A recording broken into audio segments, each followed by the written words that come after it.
이 새벽에 하나님의 말씀을 사모함으로 나오신 성도님들을 환영하고 축복합니다. 오늘 우리에게 주신 하나님의 말씀은 레위기 20장 17절부터 27절까지입니다. 제가 봉독합니다.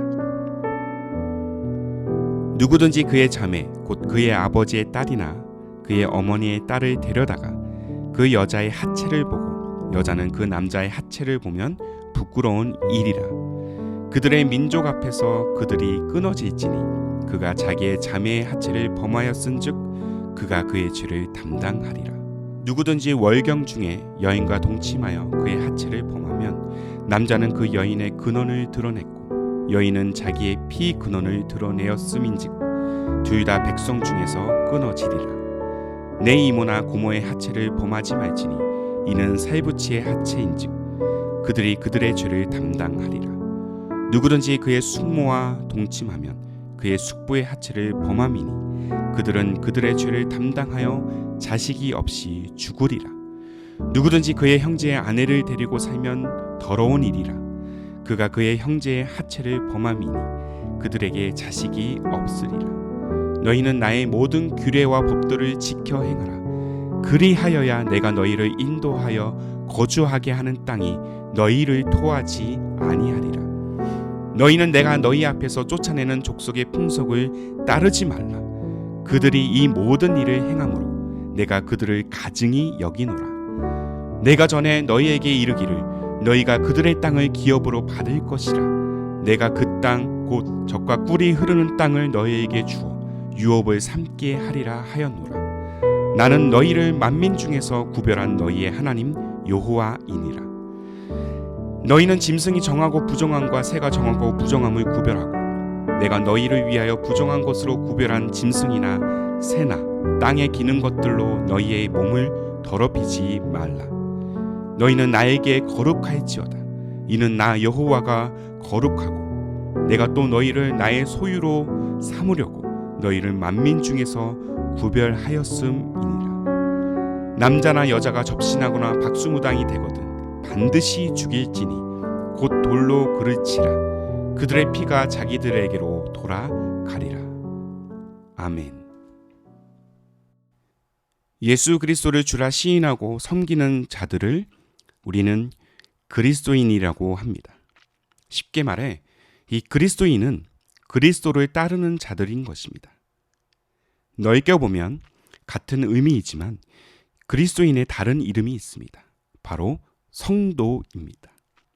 성도는 하나님께서 성별한 자들로서 구약에서 선택된 민족인 이스라엘을 지칭하는 단어이기도 했습니다. 하나님께서 이스라엘 민족을 선택하고 세우셔서 다른 민족과 구별된 자들로 삼으셨다는 것입니다. 그래서 이스라엘 백성들, 후일의 유대 민족이라 일컬음을 받은 그들은 하나님께 선택받았다는 이 선민의식, 그 자부심이 굉장히 높았습니다. 그래서 유대인들, 또 유태인들은 그들 외의 사람들을 이 배타적인 표현으로 이방인이라고 불렀습니다. 그러나 신약으로 넘어와서는 성별의 대상이 예수 그리스도를 믿음으로 구원받은 모든 자들로 확대되었습니다.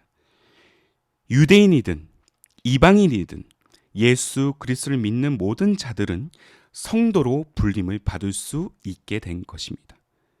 이 사실을 사도 베드로가 그의 서신을 통해서 분명히 기록하고 있습니다. 자, 베드로전서 2장 5절의 말씀입니다. 제가 읽겠습니다. 너희도 산돌같이 신령한 집으로 세워지고 예수 그리스도로 말미암아 하나님이 기쁘게 받으실 신령한 제사를 드릴 거룩한 제사장이 될지니라. 베드로전서 2장 5절에서 우리가 주목해야 할 단어는 바로 너희도입니다. 당시 베드로전서의 수신자들은 여러 나라에 흩어진 하나님께 선택된 자들이었기 때문입니다. 그러므로 베드로 2장 5절의 의미는 너희들도 구별된 자, 성도로서 하나님이 기뻐하실 만한 거룩한 삶을 살라라는 권면인 것이죠. 주 예수 그리스도에게 속한 모든 영혼들은 어느 곳에 있든지 또한 어느 때에 처하든지 거룩한 제사장으로서 성도로서의 정체성을 잊지 않고 살아야 하는 것입니다. 무엇보다 하나님께서 오늘 본문을 통해서 이스라엘 백성들을 만민 중에서 구별된 자로 삼으셨다고 말씀하십니다. 자, 본문 26절의 말씀입니다. 너희는 나에게 거룩할지어다. 이는 나 여호와가 거룩하고 내가 또 너희를 나의 소유로 삼으려고 너희를 만민 중에서 구별하였음이니라. 너희를 만민 중에서 구별했다는 이 표현은 본문 24절에도 동일하게 기록되어 있습니다. 하나님께서는 그만큼 구별된 민족이라는 사실을 이스라엘 백성들에게 강조하고 있는 것이죠. 그런데 이스라엘 백성들이 구별된 자로 세워진과 동시에 그들에게 주어진 책임이 있었습니다. 바로 구별된 자답게 사는 것이었죠. 바로 성도로서의 정체성을 잊지 않고 거룩한 삶을 실현해야 한다는 것입니다. 그 첫 번째가 바로 본문 23절에 기록된 바와 같이 가나안 거주민들의 풍속, 이방의 풍습을 따르지 않는 것, 즉 우상 숭배를 금하고 오직 하나님만 섬기는 삶이 되는 것입니다.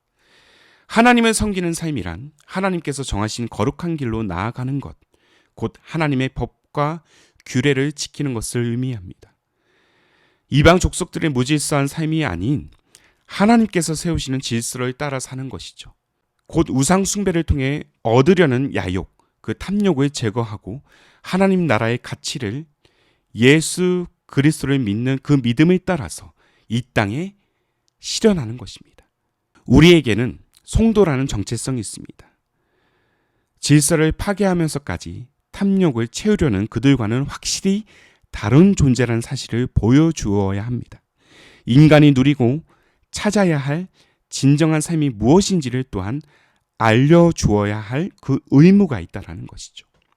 그러나 무엇보다 우리가 간과하지 말아야 할 사실은 거룩의 삶이란 우상을 제거하고 음란한 행실을 그치며 부정한 것들로부터 거리를 두는 의식과 행위 자체에만 머무는 것이 아니라는 것입니다. 우리가 하나님의 속한 자라는 사실, 예수 그리스도를 내 삶의 구주로 영접함으로 우리의 인생이 변화되었다는 사실이 우리의 삶과 존재 그 자체가 되어야 한다는 것이죠. 우리의 마음, 우리의 행실의 모든 것이 하나님께 속하기를 우리가 사모할 때 비로소 약속의 땅에 기거할 만한 단계에 이르게 된다는 것입니다. 자, 본문 22절의 말씀입니다. 너희는 나의 모든 규례와 법도를 지켜 행하라. 그리하여야 내가 너희를 인도하여 거주하게 하는 그 땅이 너희를 토하지 아니하리라. 나의 모든 규례와 법도를 지켜 행하라. 곧 거룩하신 하나님을 전생에 걸쳐서 전심으로 섬기고 마음속 깊은 곳까지 재어 구별된 삶을 살고자 하는 그 치열함, 변화된 인생에 대한 감사와 기쁨을 누리는 자가 진정한 거룩의 의미를 깨달을 수 있다라는 것입니다.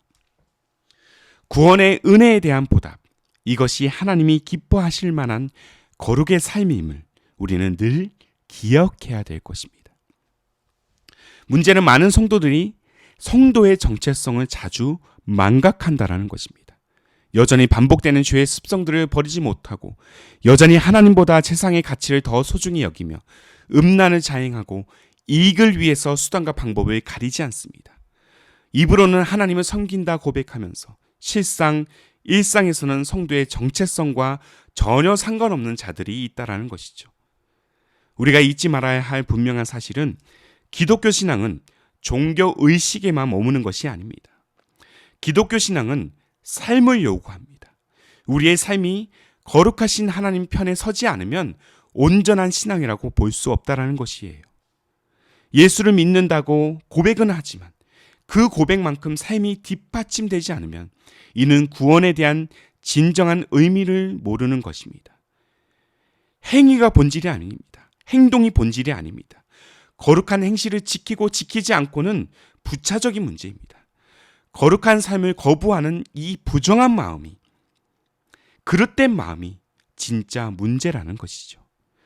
이러한 자들은 오늘 본문 22절의 말씀에 빗대어서 약속의 땅이 토해낼 존재들이라는 사실을 우리는 기억해야 될 것입니다. 분명한 사실은 이는 성도의 온전한 삶의 모습이 아니라는 것입니다. 사랑하는 기쁨이 되는 교회 성도 여러분, 오늘 저와 여러분의 삶은 어떻습니까? 성도로서의 정체성을 확고히 다지는 거룩한 인생길을 거닐고 계십니까?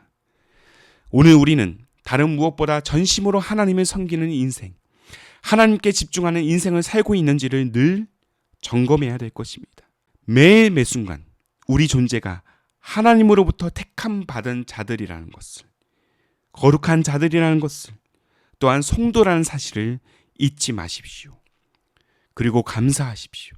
우리가 예수 그리스도의 복음으로 말미암아 베드로의 표현처럼 거룩한 제사장으로 설 수 있게 된 그 사실을 우리는 기뻐하며 고백해야 될 줄로 믿습니다.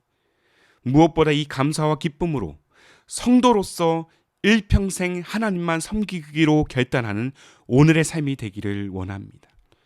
이렇게 하나님을 향해서, 거룩한 삶을 향해서 우리가 우리의 마음을 쏟을 때 우리를 향한 하나님의 변함없는 구원의 약속이 온전히 실현될 것입니다. 부디 성도로서 온전한 구원 역사에 동참하는 우리의 삶, 우리의 가정, 우리 교회가 되기를 소망합니다. 성도, 이것은 우리가 결코 잊지 말아야 할 우리의 정체성이란 사실을 오늘도 함께 고백하는 우리의 여정이 되기를 주님의 이름으로 축복합니다. 기도하겠습니다. 변함없는 사랑으로 우리를 약속의 땅으로 이끄시는 하나님, 우리를 거룩한 자로 구별하시고 자녀 삼으신 그 하나님의 놀라운 은혜를 찬양합니다. 그러나 때때로 우리 존재는 구원의 은혜를 망각하고 거룩한 삶으로부터 멀어진 때가 있었음을 또한 고백합니다. 입술로만 하나님의 백성이라 고백하고 실상 거룩한 삶으로 나아가지 못한 우리를, 우리의 영혼을, 우리의 연약함을 용서하여 주옵소서. 하나님의 거룩한 백성, 성도라 일컬음을 받은 우리 존재는 늘 하나님만을 위한 삶 되기를 원합니다. 날마다 구원의 감격을 함께 고백하며 헛된 우상과 우리 영혼에 내재된 탐욕을 쏟아내어 오직 하나님만 섬기는 우리의 신앙이 되게 하여 주옵소서. 단순히 거룩한 행실만 지키는 그 의식적 수준을 넘어서 전심으로 거룩한 일상을 살아내는 우리의 삶, 우리의 가정, 우리의 교회가 되게 하여 주옵소서. 주님, 무엇보다 하나님께 속한 자, 무엇보다 우리가 거룩한 백성으로 성도로서의 그 정체성을 늘 잊지 않고 살아가기에 우리를 도와 주옵소서. 성도된 우리의 거룩한 삶을 통해서 이루실 하나님의 그 약속을 소망하며 우리의 길이요 진리요 생명이신 예수님의 이름으로 기도하옵나이다. 아멘. 오늘도 주신 말씀에 따라 두 가지의 기도 제목을 붙들고 함께 기도하기를 원합니다. 먼저는 때때로 일상에서 구원의 은혜를 망각하고 거룩한 삶으로부터 멀어진 우리의 연약함을 다시 한번 고백하며 다시 거룩의 길로 나아가도록 우리를 인도하여 주옵소서. 한 걸음 더 나아가 우리의 정체성이 성도라는 사실을 늘 잊지 않고 거룩한 행실만 지키는 의식적 수준을 넘어서 전심으로 거룩한 일상을 살아내는 우리의 삶과 우리의 가정이 되게 하여 주옵소서. 이 두 가지의 기도 제목을 간절한 마음으로 함께 고백하며 기도로 하루의 삶을 열어가시기를 바랍니다. 함께 기도하겠습니다.